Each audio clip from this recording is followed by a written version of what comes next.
गया, जर्मनी हमसे आगे बढ़ गया। हमारे में क्या कमी रह गई? हम पीछे क्यों रह गए? हम पीछे इसलिए रह गए क्योंकि जैसे भी मान साहब ने बताया, हमारे देश की राजनीति बहुत खराब है, हमारे देश के नेता बहुत खराब हैं। पहली बार इस देश के अंदर एक उम्मीद की किरण जागने लगी है। इस देश के अंदर कुछ मुख्यमंत्री एक साथ आ रहे हैं, कुछ नेता, अखिलेश यादव जी जैसे नेता एक साथ आ रहे हैं, और अब हम सब मिलकर इस देश के विकास की चर्चा कर रहे हैं। हम सब मिलकर अब राजनीति की चर्चा नहीं करते। आज पूरा दिन सुबह से शाम तक हमने बैठ के चर्चा की कि देश के अंदर शिक्षा अच्छी कैसे होनी चाहिए, देश के अंदर अस्पताल अच्छे कैसे होने चाहिए, देश के अंदर सिंचाई अच्छी कैसे होनी चाहिए, किसानों के लिए क्या कर सकते हैं, मजदूरों के लिए क्या कर सकते हैं।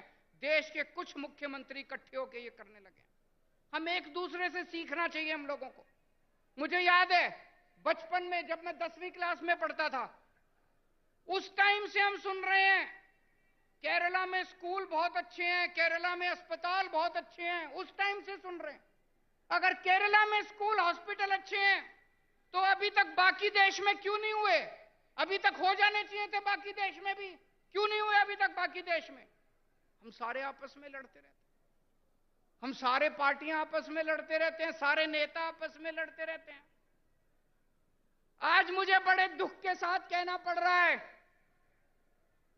अभी अभी कई सारे वक्ताओं ने कहा तमिलनाडु का गवर्नर तमिलनाडु की सरकार को तंग कर रहा है, तेलंगाना का गवर्नर राव साहब को तंग कर रहा है, दिल्ली का गवर्नर मेरे को तंग कर रहा है, पंजाब का गवर्नर मान साहब को तंग कर रहा है। ये गवर्नर तंग नहीं कर रहे, मोदी साहब तंग कर रहे हैं। गवर्नर तंग नहीं कर रहे। गवर्नर को बेचारे को क्या लेना देना? गवर्नर को तो बड़ा सा बंगला मिल गया, आलीशान गाड़ी मिल गई, एयर कंडीशन माहौल मिल गया, नौकरी मिल गई, 5 साल ऐश करने के लिए आता है गवर्नर। गवर्नर को क्या लेना देना? दिल्ली से फोन आता है, राव साहब को काम मत करने दो, अड़चन अड़ाओ। आता है कि नहीं आता है? दिल्ली से फोन आता है, भगवंत मान को काम मत करने दो, अड़चन अड़ाओ। मोदी साहब का फोन आता है, केजरीवाल को काम मत करने दो, अड़चन अड़ाओ। जिस देश का प्रधानमंत्री 24 घंटे बैठ के ये सोचता है कि मेरे को अब इसको तंग करना है, मेरे को अब उसको तंग करना है, वो देश तरक्की कैसे करेगा दोस्त?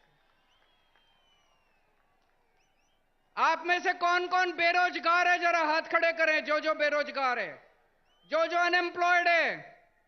मुझे लगता है मेरी भाषा शायद समझ नहीं आ रही है, अनएम्प्लॉयड तो बहुत लोग हैं। आज देश का एक एक युवा बेरोजगारी से त्रस्त है। हमारे प्रधानमंत्री को बेरोजगारी से कोई लेना देना नहीं है। वो 24 घंटे बैठ के ये सोचते हैं मैं किस मुख्यमंत्री को तंग करूं, किसके ऊपर मैं सीबीआई छोड़ूं, किसके ऊपर मैं इनकम टैक्स की रेड डलवाऊं, किसके पीछे मैं ईडी छोड़ूं। आज पूरे देश के अंदर इतनी महंगाई हो गई है, एक आम आदमी को अपना घर चलाना मुश्किल होता जा रहा है, अपने बच्चे पालने मुश्किल होते जा रहे हैं। लेकिन देश के प्रधानमंत्री को महंगाई की, बेरोजगारी की कोई चिंता नहीं है। वो ये सोचते हैं आज मैं किसके एमएलए खरीदूं, इस पार्टी के एमएलए खरीदूं, इस सरकार को गिराऊं। ऐसे तो देश तरक्की नहीं कर सकता दोस्तों। 2014 में आप लोगों ने बड़ी, पूरे देश के लोगों ने बड़ी उम्मीद के साथ इन लोगों को भारी बहुमत दिया था, और एक एक बार नहीं, 2-2 बार आप लोगों ने इनको बहुमत देके जिताया। लेकिन अब देश बदलाव मांग रहा है। लोगों को पता चल गया कि ये लोग देश बदलने के लिए नहीं आए, ये केवल और केवल देश बर्बाद करने के लिए आए हैं। 2024 का चुनाव आपके लिए एक मौका है।